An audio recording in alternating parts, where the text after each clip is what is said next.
ముఖ్యంగా ముక్కులో ఎలర్జీ ఉన్నవాళ్ళు లేదా సాధారణ జలుబు వచ్చినప్పుడు ముక్కు లోపలికి మందు స్ప్రే చేసుకోమని డాక్టర్లు సలహా ఇస్తూ ఉంటారు. ఈ స్ప్రే చేసుకునే ముందు టిష్యూ తీసుకొని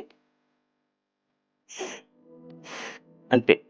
అంతకంటే ఎక్కువగా క్లీన్ చేయకూడదు. ఈ స్ప్రే మందు వాడేటప్పుడు దీనికి ఎటువంటి కన్నం చేయకూడదు. ఆల్రెడీ దీనికి హోల్ ఉంటది. ఇలా ఫింగర్ టిప్స్‌తో పట్టుకోవాలి మనం. ముక్కు లోపల ఇలా పెట్టుకొని స్ప్రే చేస్తున్నప్పుడు లోపలికి గాలి తీసుకోవాలి. నెక్స్ట్ చాలా ఇంపార్టెంట్ ఏంటంటే టిష్యూ తోటి ఈ టిప్‌ని ఒక్కసారి అద్దాలి. మందు ఒక్క డ్రాప్‌లెట్ దీని మీద ఉండిపోయినట్టయితే ఆ మందు క్రిస్టల్‌గా ఫార్మ్ అయ్యి స్ఫటికంగా మారి దీనికి ఉన్నటువంటి హోల్‌ని మూసేస్తుంది. అప్పుడు ఈ మందు పని చేయకుండా పోతుంది. ఇలా 3, 4 సార్లు చేసినట్టయితే ఈ స్ప్రే మందులు చాలా బాగా పనిచేస్తాయి.